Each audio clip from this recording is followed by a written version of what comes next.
Bem, nós vamos hoje ver um tema que nós temos aqui a partir do livro de Atos e no capítulo de número 6, e nós lemos agora há pouco os primeiros 7 versículos de Atos 6. E eu quero só dizer, antes de anunciar o tema de hoje, nós estaremos hoje, no término do culto, empossando os novos diáconos, e eu achei apropriado, bom e adequado a gente falar sobre o papel dos diáconos em relação à igreja. Aí você vai falando, pastor, eu não vou ser diácono, então não tem nada a ver essa mensagem comigo. Tem tudo a ver, porque quando eu estou falando sobre a relação dos diáconos com a igreja é você. Nós somos a igreja não é o prédio, a igreja não é a placa na frente, a igreja somos nós. Então eu queria falar sobre esse tema. A primeira igreja, para quem não sabe, a primeira igreja que existiu, ela foi formada, ela nasceu às margens do mar da Galileia, quando Jesus saiu chamando e juntando a sua congregação. Era na época uma igreja itinerante, ou seja, ela não tinha uma sede, não era uma igreja fixa, como essa é fixa, nós nos reunimos no mesmo local, nos mesmos horários, nos mesmos dias, mas nem sempre foi assim com igrejas. Sempre houve grande perseguição, e durante muitos anos, durante muitos séculos, igrejas não podiam ter um local fixo, não podia ter necessariamente um horário fixo, eles se reuniam nas catatumbas, nos bosques, nos campos, no meio do mato, afastado, indo lugares diferentes, horários diferentes, para fugir da perseguição que era grande. Hoje, a igreja tem a coisa mais ou menos muito fácil. Podemos ter uma sede, botar uma placa na frente, podemos anunciar quando vamos nos reunir, sabemos o dia, a hora, o local, as datas, tudo certinho. Mas não era assim essa igreja que Jesus formou. E após a sua ressurreição e subsequente ascensão de volta ao Pai, essa igreja que era itinerante, ela se fixou em Jerusalém. E era uma igreja grande e crescente. Os seus pastores, tinham vários pastores, e o pastor principal, digamos assim, variava, ora era Tiago, ora era Pedro, foi por um tempo. Mas essa igreja, ela cresceu, se fixou em Jerusalém, a igreja que Cristo começou, e essa igreja não existe mais hoje. Ela não existe mais hoje, assim como tantas outras igrejas do Novo Testamento, deixou de existir, mas ela crescia, e como nós lemos aqui do nosso texto, ela cresceu, e a carga da obra aumentou devido ao crescimento da igreja. É aqui que nós voltamos para o nosso texto, e tratando justamente do surgimento dos primeiros diáconos. Então eu quero ver alguns aspectos de por que diáconos. Por que a igreja precisa de diáconos? Porque Deus instituiu, porque Deus tem esses ofícios. Celebramos a ceia hoje, e eu mencionei que existem 2 ordenanças, que é o batismo e a ceia, e também existem só duas posições na igreja, que é o pastor e o diácono. Tá? Eu sei que tem igreja que tem apóstolo, profeta, tem um que, esse é um novo, chama de, esqueci o nome agora, mas cria-se toda espécie de título. Gente, isso não está na Bíblia. Para começar, para ser apóstolo, existem claros requerimentos para alguém ser chamado apóstolo. O primeiro deles é você ser chamado pessoalmente. Não é por sonho, não é por imaginação. Pessoalmente, Jesus Cristo aparecer na carne, na sua frente e falar, você é meu apóstolo. Bom, só por aí já desqualifica todos os pseudo-apóstolos. Profetas, tudo isso não existe, tem 2. Pastor e diácono, acabou, não tem mais. Tem ceia e tem batismo, não tem mais nada, confissão, confirmar, tudo não existe, não tem na Bíblia, é invenção. Tá? Então, a igreja de Jesus Cristo tem 2 cargos, o pastor e o diácono. Então, eu quero ver o porquê que deu o surgimento dos diáconos, porquê que as igrejas foram dados essa posição. Então, olha comigo no versículo número 1, e nós vamos ver primeiro, o primeiro motivo é que houve crescimento. Versículo 1. Ora, naqueles dias, crescendo o número dos discípulos. Então veja só como havia o quê? Crescimento, mas continua. Crescendo o número dos discípulos, houve uma murmuração dos gregos contra os hebreus, porque as suas viúvas eram desprezadas no ministério cotidiano. Agora, é interessante notar essa questão de crescimento, que a gente leu o versículo 1 e lemos até o versículo 7. E no versículo 1 fala que crescendo o número dos apóstolos. Agora, olhe, por favor, no versículo 7. Tudo começa e tudo termina com a questão de crescimento. O versículo 1 começa um crescimento, e o versículo 7 fala assim: e crescia a palavra de Deus, e em Jerusalém se multiplicava muito o número dos discípulos. Então, tudo começa e termina com o quê? Crescimento. E fala no versículo 7, multiplicava muito, não só multiplicava. Existe uma grande diferença entre adição e multiplicação. Você pega 10 mais 10, é quanto? Alguém sabe? Alguém falou 20, você acertou, não tem prêmio, mas é 20. Agora, se você pegar 10 mais 10 é 20. Você adicionou 10 a 10, você tem 20. Mas se você multiplicar 10 vezes 10, aí você não tem 20. Você tem, sabe quantos? 100. Então você veja que o resultado é muito maior. E aqui está dizendo que a palavra crescia e ela multiplicava, e multiplicava muito.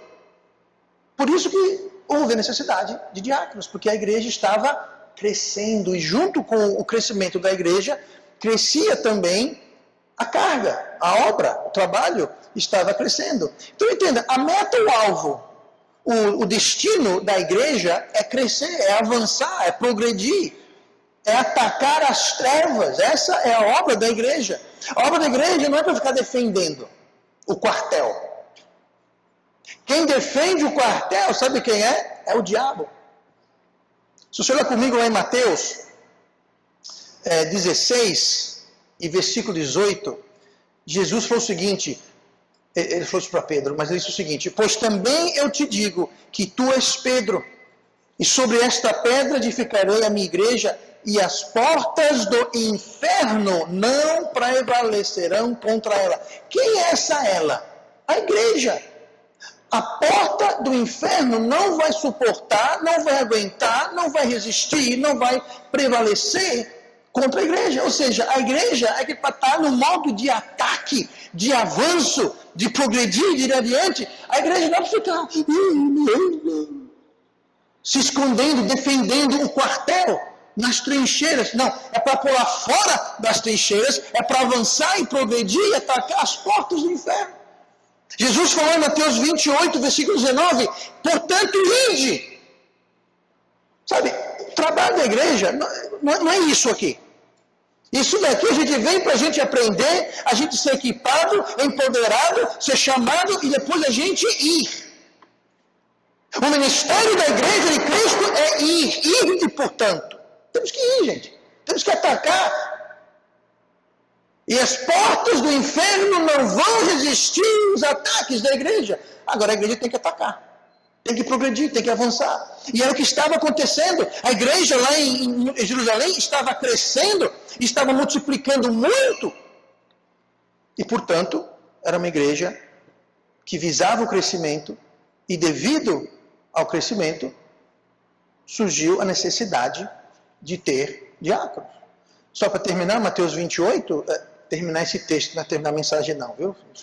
Fiquem animados não. Então, Mateus 19 diz assim: portanto, ide e fazei discípulos de todas as nações, batizando-os em nome do Pai, e do Filho, e do Espírito Santo, ensinando-os a guardar todas as coisas que eu vos tenho mandado, e eis que eu estou convosco todos os dias, até a consumação dos séculos. Então, nós temos uma ordem para a gente ir, batizar, ensinar todas as coisas. E quando uma igreja faz isso, e por igreja eu estou falando nós, as pessoas da igreja, quando nós fazemos isso, então Jesus está conosco. Quando uma igreja não faz isso, quando uma igreja não está atacando, não está batizando, não está ensinando a guardar todas estas coisas, todo o conselho de Deus. Tem muita igreja que só prega uma parte. Nós não pode pregar isso porque vai ofender muita gente. Não pode pregar isso porque isso... Aqui na Igreja Batista Metropolitana nós pregamos tudo que nos foi ensinado. Chateie quem chatear, quem gostar gostou, quem não gostar não gostou.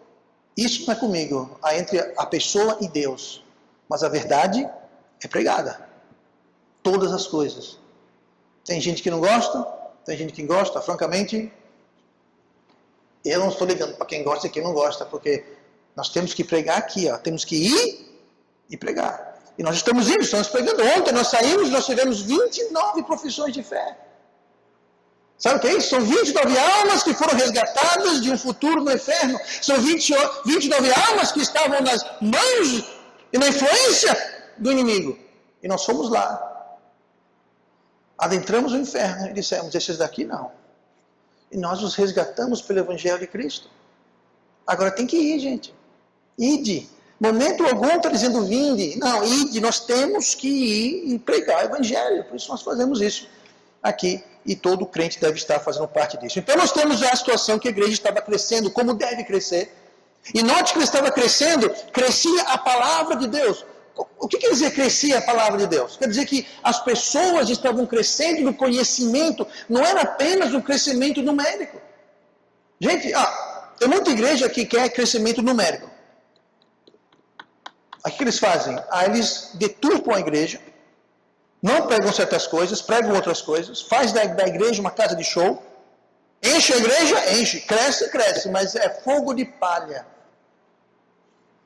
O que tem que crescer é a palavra de Deus. Aonde? Na vida e nos corações e nas mentes das pessoas. E lá estava acontecendo isso.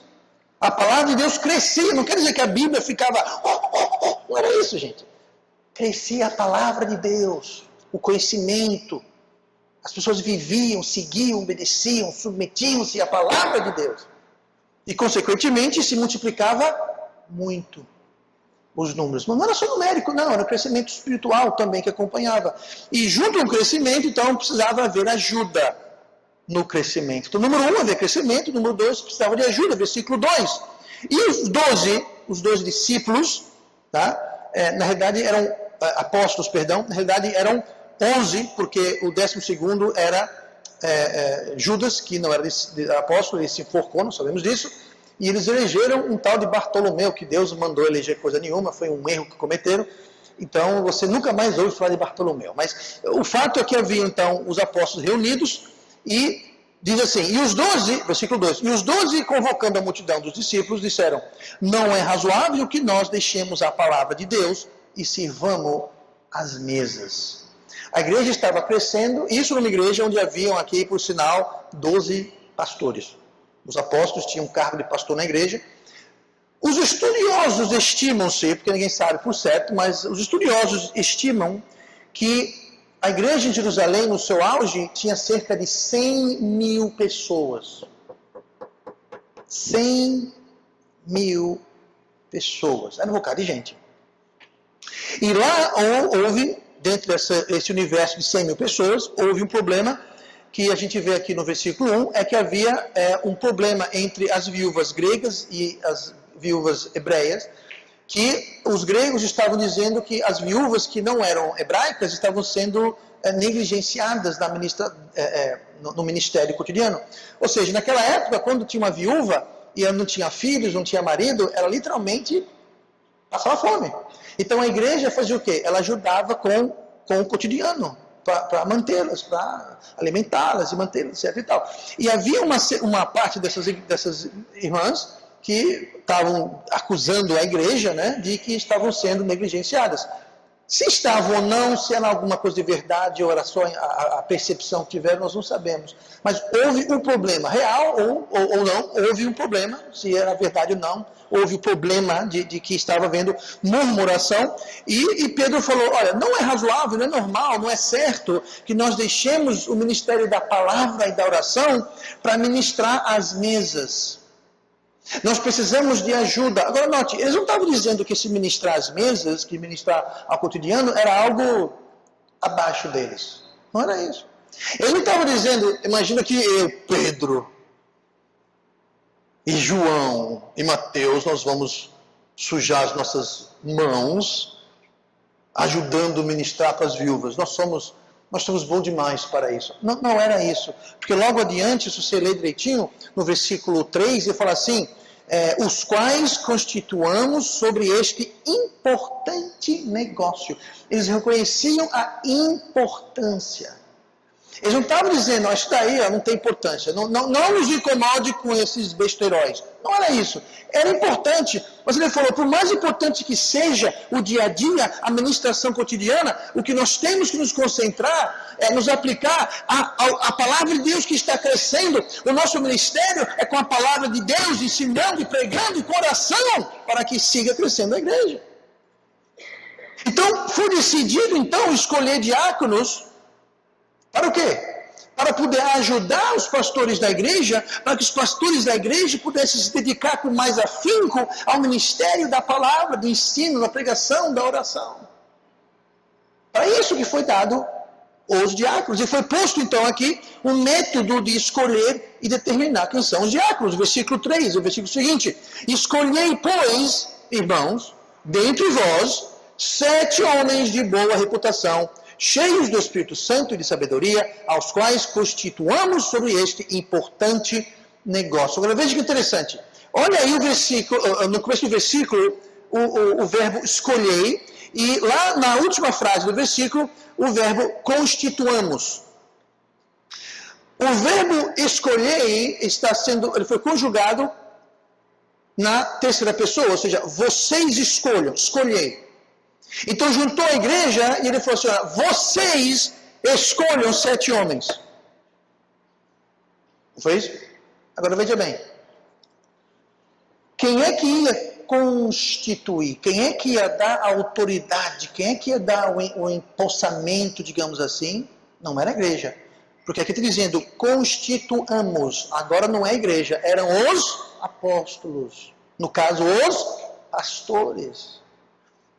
Agora veja bem, eu não quero comprar briga com ninguém, mas a maioria das igrejas que eu conheço, não todas, mas a grande maioria, a igreja que escolhe quem vão ser os diáconos. Está dizendo isso aqui? Não. A Bíblia fala, escolhei entre vós 7 homens, e depois ele dá o critério desses 7 homens, e depois ele fala, nós, os apóstolos, nós vamos constituir, nós vamos dar autoridade, nós vamos empossar, nós vamos transferir, digamos assim, estes 7. Então, quem tem a palavra final somos nós, os pastores. Quer dizer, nós aqui, sou só eu, porque só tenho de pastor aqui na igreja, mas se fosse uma igreja maior, como essa, com cerca de 100 mil pessoas, então o que acontece é que são os pastores que vão determinar e que vão escolher quem são os diáconos. Mas agora veja bem, não é também para o pastor fazer assim, ok, eu quero você, você, você e você, e a igreja vai gostar ou não gostar. Não, também está errado.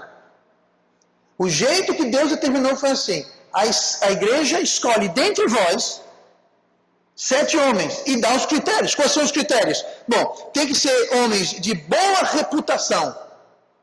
Tem que ter boa reputação. Se não tem uma boa reputação, não tem um bom testemunho, nem indique. Nem adianta vir. Deixa fora. Tudo bem.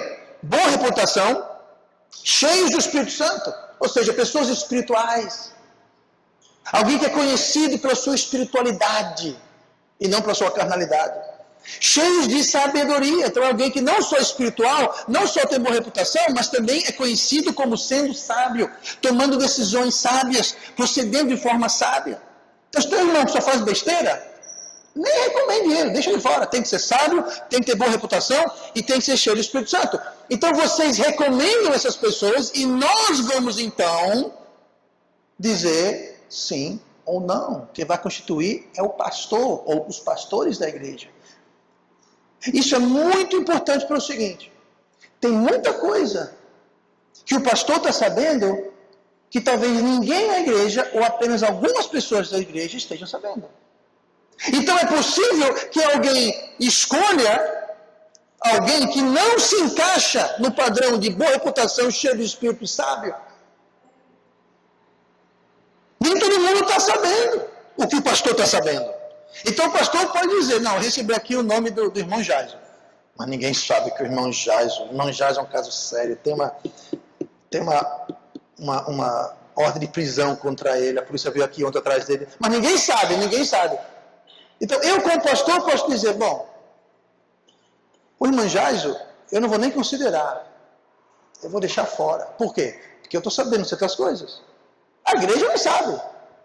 Mas se fosse a igreja que fosse decidir, podia votar, lá vem agora o irmão Jaiso, e vai ser o primeiro diácono preso da igreja batista metropolitana. Então entenda, é um método que Deus deu, e como tudo que Deus faz é perfeito. Então não é o pastor que escolhe, é a igreja que escolhe com certos critérios, e o pastor tem a palavra final. Deus é perfeito, gente, e Deus faz tudo perfeito. E se a gente seguir os conselhos e os ingredientes e as receitas de Deus, tudo se encaixa. Quando a gente começa a inventar e mudar e adaptar e trocar, a receita vai para o brejo, literalmente. Então, foi estabelecido aqui a forma de escolher. Para quê? Para essa obra e para esse propósito. Agora, veja bem, isso não quer dizer que, então é o seguinte, o pastor e os diáconos vão fazer a obra, a gente vai ficar aqui assim, ó, descansando em berços esplêndidos, assistindo o pastor e os diáconos se matarem de trabalhar. Não, todos nós somos convocados. Se você é salvo, Deus lhe deu pelo menos um dom espiritual quando você foi salvo. Esse dom espiritual, a Bíblia fala, é para o bem de todos, é para a edificação de toda a igreja. Não existe dom espiritual que é para a edificação do dono do dom, de modo algum. O dono do dom, a quem o dom é dado por Cristo, ele recebeu aquele dom para ser edificante para toda a igreja. Então, se você está aqui na igreja batista metropolitana e você não tem ministério ou não está fazendo nada, alguma coisa está errada, gente. Ah, pastor, que eu não tenho dom. Bom, se eu não tenho dom, você está me dizendo que você não é salvo. E se esse for o caso, eu aconselho você mudar isso. Mas se você é salvo, você tem um dom. Agora você precisa desenvolver esse dom. Tem que descobrir qual é o seu dom e usá-lo para a edificação do corpo de Cristo. Porque todo mundo que é salvo tem um dom. Se você não sabe qual é o seu dom, está na hora de você se despertar e descobrir. Então, existe essa hierarquia, digamos assim, de tem um pastor, aí tem os diáconos, e depois tem os membros da igreja. Mas aí que vem a coisa. Essa hierarquia, ela é segundo Deus e não segundo o mundo. Porque, de acordo com o mundo, quem está lá no topo da hierarquia é o bambambam, né? É o top, é o manda-chuva. No caso, sou eu. Mas o pensamento e a filosofia bíblica é totalmente diferente do mundo. Olhem comigo, por favor, para Mateus 20 e versículo 27. Essa hierarquia a ser seguida, mas ela é para ser seguida diferente do mundo. Eu vou só dizer assim, eu não sou melhor do que ninguém. E ninguém é melhor do que ninguém. Essa hierarquia na igreja não é uma hierarquia de melhor e pior, ou maior ou menor. É uma hierarquia de ministério. Olha o que fala o versículo 26 de Mateus 20. Palavras de Jesus. Não será assim entre vós, mas todo aquele que quiser entre vós fazer-se grande, será vosso serviçal. E qualquer que entre vós quiser ser o primeiro, seja vosso servo. Então essa hierarquia é o seguinte, quanto maior você está nessa hierarquia, mais você deve servir. Ser serviçal. Eu não quero ser crítico de igreja nenhuma, mas tem muita igreja que você entra e o pastor está lá numa cabine de cristal. Né? A gente teve uma vez aqui, anos atrás, uma irmã, ela falou que na igreja que ela estava antes, uma vez o pastor falou com ela e cumprimentou ela. E depois foi todo mundo lá. Você deu mão para ele falou com você. A maior tietagem. Gente, ó, quando acabar o culto, todo culto, eu estou ali, quem quiser falar comigo, eu estou lá. Não tem que marcar hora, não tem que abrir a porta de cristal. Porque eles acham que o pastor é... pastor. Gente, o pastor é para ser o serviçal. O pastor é para ser o servo. Sabe o que eu fiz essa semana? Uma das coisas que eu fiz muita coisa, mas sabe o que eu fiz? Consertei o cabo aqui, isso daqui, eu fui comprar esse coisa novo aqui, testei ele, o rapaz aqui veio colocar, vim ver, fazer, eu fui comprar essas coisas. Pastor, mas isso é coisa de serviçal. Eu sei, é o meu trabalho, gente. É o trabalho do pastor. Quando começamos a igreja aqui, sabe quem limpava a igreja? Eu e a irmã Simone. E os evangelizadores. Sabe por que a gente parou? E a gente contratamos alguém para fazer o serviço? Sabe o que era? Não é razoável que deixemos o ministério da palavra. Gente, a gente estava deixando de sair, pregar o evangelho para limpar a igreja. Falei, não. A gente vinha limpar a igreja e sair para evangelizar. Falei, peraí, não é melhor a gente já sair para evangelizar e ganhar mais almas, pregar mais o evangelho? Aí decidimos, não, nós vamos contratar alguém para fazer a limpeza da igreja. E nós fazemos até hoje. E nada de errado com isso. O obreiro é digno do seu salário. Mas a gente não deixou de limpar porque eu me recuso a fazer isso com o seu pastor da igreja. De modo algum. Porque eu achava melhor o pastor e a família do pastor e as pessoas que vão evangelizar sair para evangelizar e não ficar limpando a igreja. Agora entenda, limpar a igreja é importante. Não é bom estar tudo limpinho, tudo cheirosinho. Não é bom. É importante, gente. É a casa de Deus, tem que limpar. Mas eu não ia ocupar horas de várias pessoas que poderiam estar evangelizando lá fora. Mas o maior entre nós deve ser quem? O servo. E o pastor deve ser um servo. À disposição. Servindo, ministrando. O mundo vê tudo ao contrário. Tem muita igreja que tem uma visão do mundo, que o pastor é o Deus, é o tchan lá em cima, tem que marcar a hora, tem que... O que quiser, tem meu telefone, meu zap, meu e-mail. Sabe por quê? Porque eu estou a serviço da igreja. Pense no pastor, um pastor de ovelhas. Aqueles bichinhos peludos, fofinhos, deliciosos, condensados. Me diga uma coisa, o pastor, é ele que ministra para a ovelha ou é a ovelha que ministra para ele? É o pastor que toma conta da ovelha, que leva a ovelha para beber água, para comer do pasto, espanta o lobo e o urso, que bota de um curral para o outro. É o pastor que está servindo as ovelhas. As ovelhas não estão servindo o pastor. As ovelhas não estão apacentando o pastor. É o contrário. No mundo, quem quer ser o maior é o mais importante. Quem fala comigo? Fala com a minha secretária. Não. Jesus falou, quem quiser ser o maior entre vós, seja o vosso serviçal. Jesus, para exemplificar isso, fez o quê? Lavou os pés. Naquela época, para alguém lavar os pés, era o serviço mais baixo, do serviçal mais baixo que tinha na casa. Era o serviçal o mais lá embaixo, era esse que lavava os pés dos hóspedes. Jesus fez o quê? Ele lavou os pés dos apóstolos, indicando, olha, eu sou o Filho de Deus, eu estou lavando, eu estou fazendo, ministrando da forma mais básica possível, para demonstrar para vocês. O pastor deve ser o servo, quem cuida das ovelhas. As ovelhas não servem o pastor. Inclusive, sabe o que quer dizer a palavra diácono? A palavra diácono, ela vem da palavra grega diakonel, em um mistério, mas a palavra diakonel, que é traduzida por diácono, não é uma tradução correta, é apenas uma transfiguração. Diakonel chamou diácono, mas a palavra diakonel, em grego, significa servo. Você fala, chama ali meu servo, chama ali meu diaconel. Então, um servo é um diácono. O papel do diácono é servir. O papel do pastor é servir. Outro dia alguém estava me contando que alguém estava evangelizando alguém na rua e aquele que estava sendo evangelizado, e por sinal precisava ser evangelizado urgentemente, estava rebaixando o evangelizador, dizendo, eu sou um pastor. Chega, engasgou. Eu sou um pastor. Como você ousa? Todo indignado. Gente, se alguém vir para mim perguntar sobre a minha salvação, eu vou dizer, mano, beleza, vai fundo, firme. Nunca, como você ousa dirigir a sua palavra contra mim? Como você... Ah, meu filho, tá. Tchau, se vire, vou tomar conta da sua vida, vou tomar... Ridículo. E assim vai, eu sou pastor, eu sou diácono, eu sou isso, eu sou aquilo. Grande coisa. A Bíblia fala, quer ser grande coisa? Seja um servo. Seja um serviçal, sirva, lave os pés de alguém. Eu não vou levar para ninguém, viu? Estou dizendo aqui agora, ninguém entrou no sapato aí, mas...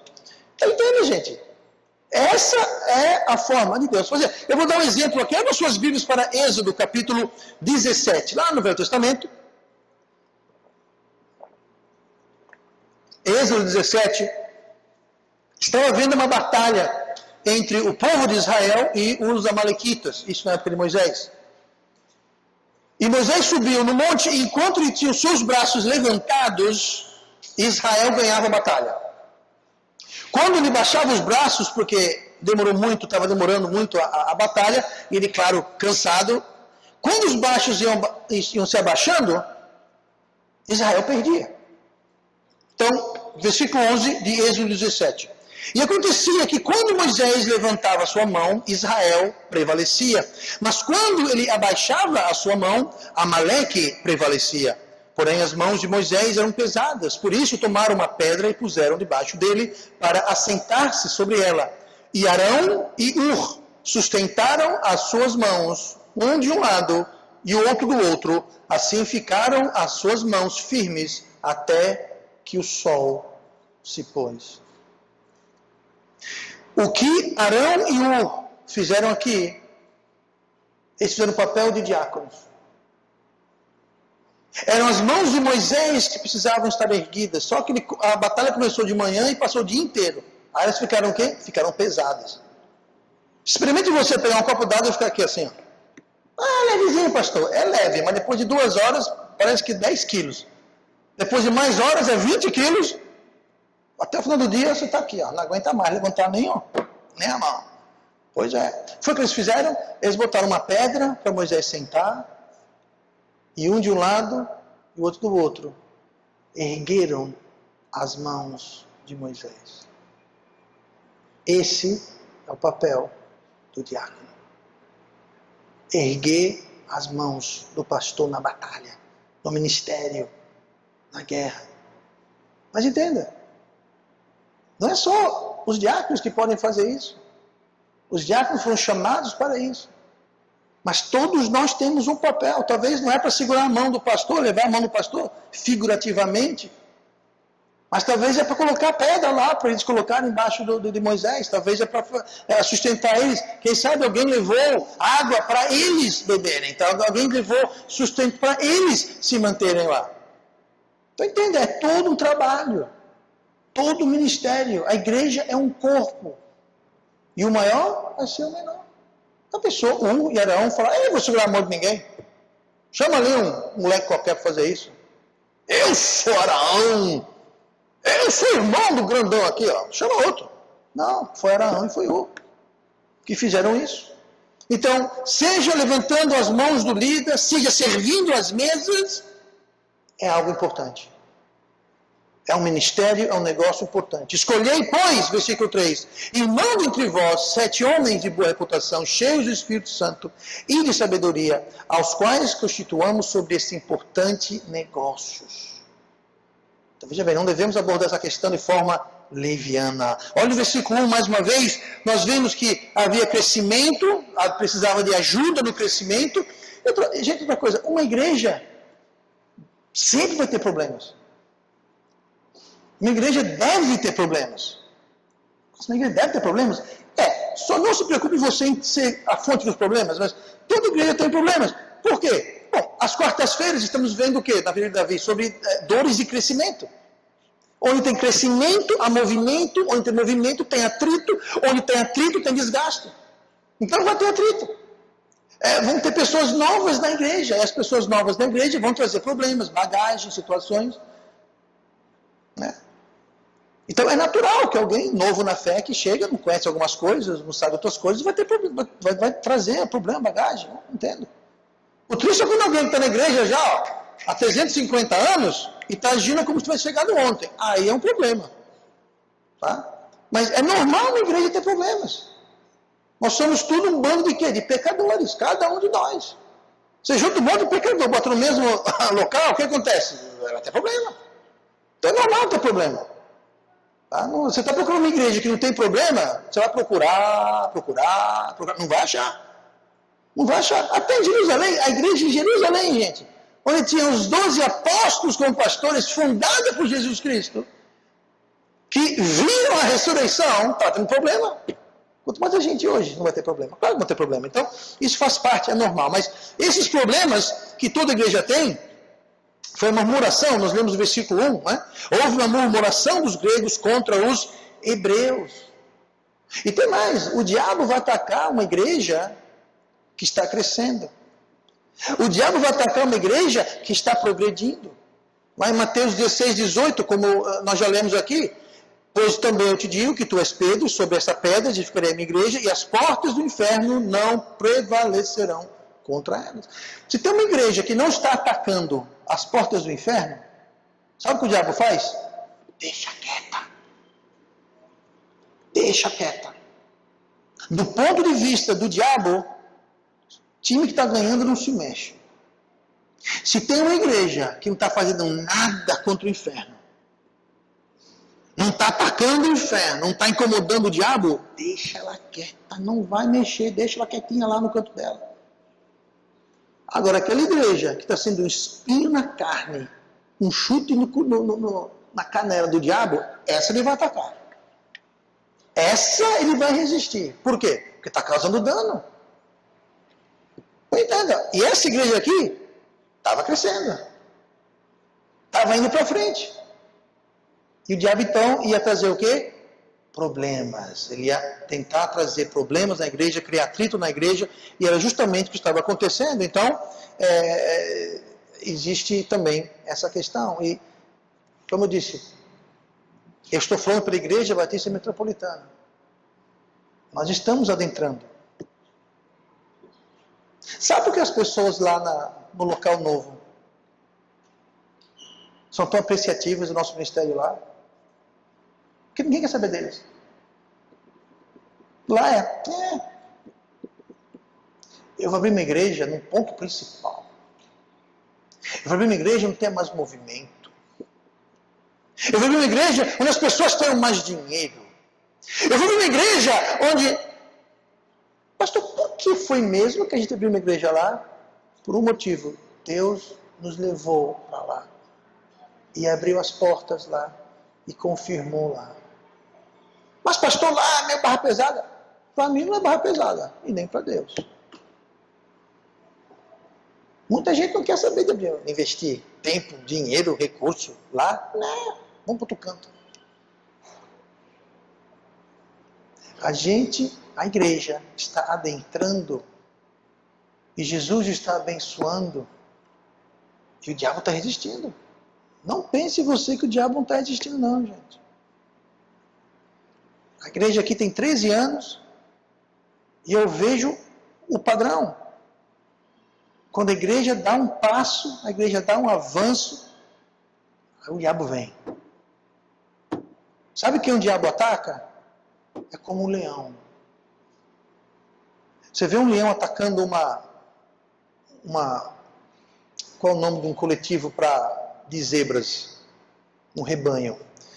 Um rebanho de zebras ou zebus, seja lá o que for. Ele não vai lá no meio. Ele vai atacar aqueles animais que estão ao redor. Aqueles que estão mais lentos. Os mais fracos. O leão não é trouxa. Ele sabe que é tão gostoso aquele que está por último quanto aquele lá na frente. Só que o que está por último vai ser mais fácil de pegar.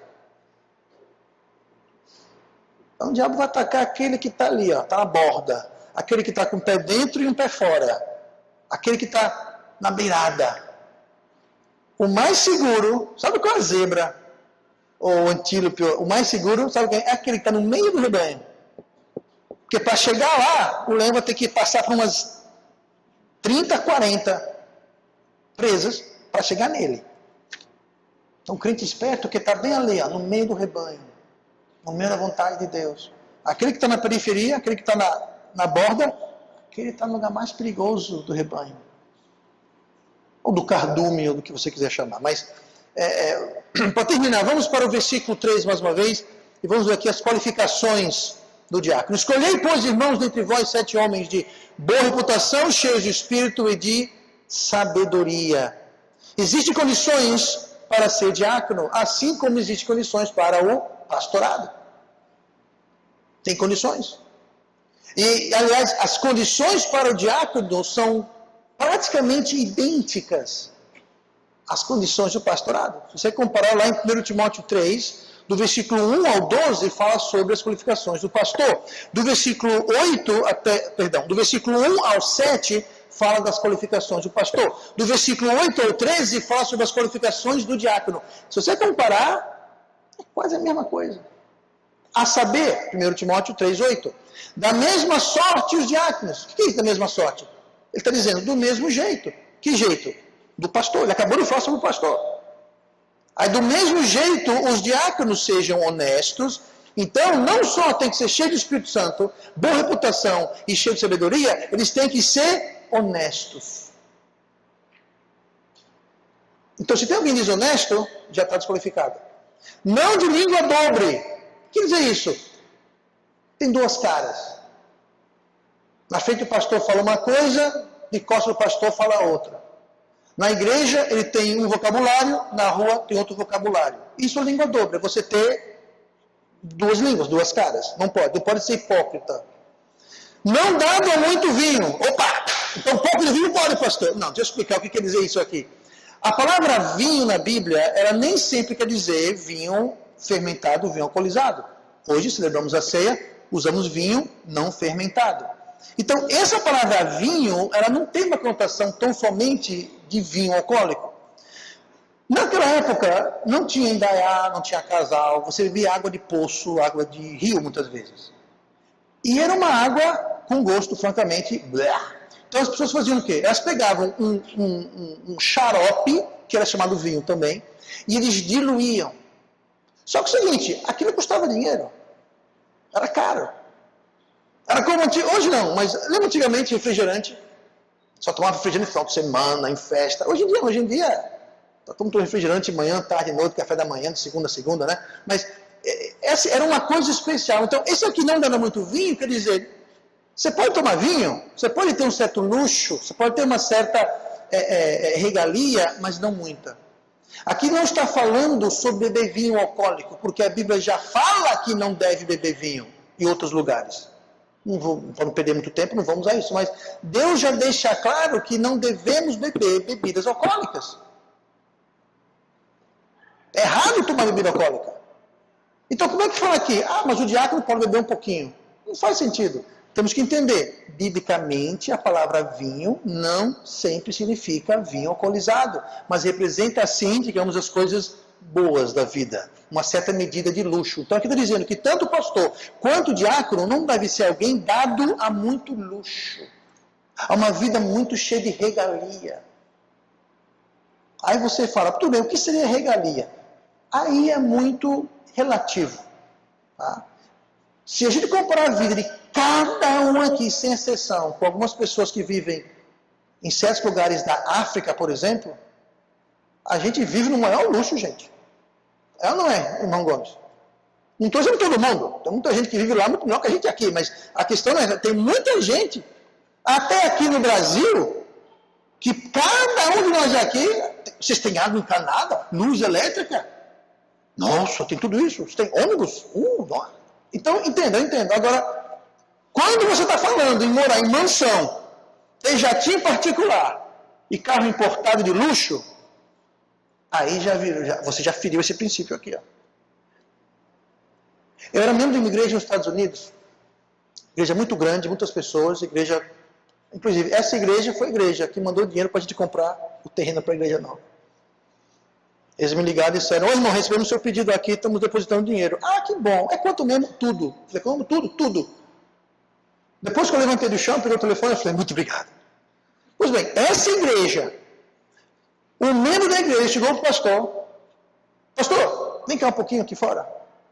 Ah, pois não, saiu, chegou na rua, é claro que eu não estou com minhas chaves aqui, mas ele falou assim, aqui para você, ele viu uma chave de um carro, era um Mercedes-Benz zerinho. Eu quero que você tenha esse carro, pastor, para você. O pastor falou, muito obrigado, está cheio o tanque? Não. Sabe o que ele fez? Falou, meu irmão, muito obrigado, mas eu não posso aceitar isso. Um pastor falou isso, gente. Eu sei que alguém acuda o irmão lá atrás, ele desmaiou, não acreditou no que eu estou falando, caiu ali, pega ele ali, levanta ele. Eu estou brincando, não sei se ninguém caiu, não. Ele recusou, sabe por quê? Porque ele falou, isso aqui é um luxo. Não vai cair bem eu andar pela cidade com um carro desses. Vão achar que a igreja está me pagando horrores. Eu não posso. Eu gostaria muito de dirigir esse carro, mas eu já tenho um carro. É um carro bom, não é um carro ruim, não é um carro de luxo, é um carro bom. Dá para mim tranquilo. E eu gostaria muito de dirigir esse carro lindo, maravilhoso, cheirosinho, importado da Alemanha. Mas sabe uma coisa? Eu vou precisar recusar, meu irmão. Não fica ofendido. Ele falou, não, entendo, pastor, tudo bem. Se fosse eu, não, estou brincando. Eu acho que isso não vai acontecer comigo. Mas se um dia acontecer, francamente, alguém chega para mim e oferece. É o seguinte, é só me oferecer um carro muito luxuoso, tá? Se for um carro mais ou menos, a gente pode entrar numa coisa. Não, entende? Então, é isso aqui que está falando sobre dada muito vinho. Tá? O pastor não precisa morar embaixo de uma árvore, mas também não tem que morar numa mansão, com piscina, quadra de tênis, andar para ser. E tem pastor que é assim, né? Tem pastor que é carro importado, na casa dele é mordomo, é tudo. Está errado. E sabe o que é isso? É alguém que é dado a muito vinho, a muita regalia, uma vida muito luxuosa. Eu só viagem de primeira classe. Eu vou ter Estados Unidos semana passada. Sabe que classe que eu fui? A mais barata, lá no fundão. Pois é. Por quê? Não dá muito luxo, gente. E dois, eu fui, não foi luxo não, eu fui para pregar, fui ao ministério, fui fazer coisas lá e voltei. Então, as igrejas que eu fui, eu preciso ficar no hotel 5 estrelas na minha suíte presidencial. Eu quero grades de água importada da França, eu quero caviar, eu quero... Não existe isso, gente. E o meu cachê é tanto. Gente, eu não cobro cachê. Eu não exijo nada. Eu vou e eu prego. Tem igreja que faz uma oferta maior, outras uma oferta melhor, e para mim, eu não cobro nada, não exijo nada, não acho ruim, não acho bom. Bom, eu acho bom quando a oferta é grande, é evidente, mas se for ruim, não tem problema, eu não reclamo, eu não vou lá mais nunca, de modo algum. Sabe o que é isso? Ser dado a muito vinho. Tem pastor que cobra, eu sei de relatos, pastor que cobra. Ó, meu cachê é o seguinte, eu quero uma oferta de 10 mil reais, eu não vou aí. Eu não vou de ônibus, manda um helicóptero e jatinho, porque eu não vou de carro. Aí eu quero ficar num hotel 5 estrelas, na suíte, eu quero na suíte isso. Eu quero uma limusine para me pegar do hotel, já para a igreja, e não quero falar com ninguém. Acabou o culto, eu vou embora. Bom, você não quer saber o que eu acho disso, muito menos Deus. Alguém assim não deve estar no ministério, gente. Não deve estar no ministério. E é vergonhoso uma igreja que promove esse tipo de coisa. Quando Feliciano Amaral, o irmão Feliciano Amaral estava vivo, a gente pensou em trazer ele para cá um dia, para o aniversário da igreja, muito tempo atrás. Ele faleceu recentemente, uma grande pena, uma grande perda. Ele com seus 80 e poucos anos de idade, morava no Recife. Sabe qual é o cachê que ele pediu? Nada. Não tinha exigência de nada. Não pediu para ficar em hotel, não pediu para nada. Ele vinha de carro, gente. Eu falei, não, se você vir, irmão, você vem de avião, a gente vai pagar o seu avião. Você tem os 70 e poucos anos na época, você não vai andar de carro, não. Isso é um servo de Deus. Tá? Não ficar, mande uma carruagem de anjos me buscar aqui, porque eu sou o tchan. Não. Aquilo sim é um servo de Deus. Ia onde chamava, não exigia nada, não cobrava nada. Claro, se ele viesse, a gente daria uma oferta para cobrir as despesas dele, ser uma bênção para ele, como sempre fazemos com quem vem aqui. Ó. O ano passado, o irmão Hélio veio aqui, ele falou de passagem, falei, irmão, vem para cá, venha falar sobre a Bíblia para a gente colocou ele no hotel, levamos para jantar, demos uma oferta para ele. Ele pediu o quê? Não pediu nada, não exigiu nada, ele ficou até constrangido. Eu falei, não, nada disso, você é nosso convidado aqui. Isso é um servo de Deus. Não alguém que faz um contrato estipulando Deixa eu progredir que está ficando tarde. Não dada muito vinho, não cobiçoso de torpe ganância. Ouch! Cobiçoso de torpe ganância. Muito pastor é assim, muito diácono é assim, não deve ser. Guardando o mistério da fé. Ele guarda a fé, ele é fiel. Numa consciência pura, bom testemunho. Também estes sejam primeiro provados. Provados. Hoje nós vamos empossar os nossos diáconos. O irmão João está com a gente, a igreja tem 13 anos, ele está com a gente há 13 anos. O irmão Manuel está com a gente 5 anos. Mais ou menos 5, 6 anos. Por que tanto tempo? Provado. Provado. Tem que provar. Para o pastor foi a mesma coisa. Não deve ser um neófito, alguém novo na fé. Tem que ser alguém provado.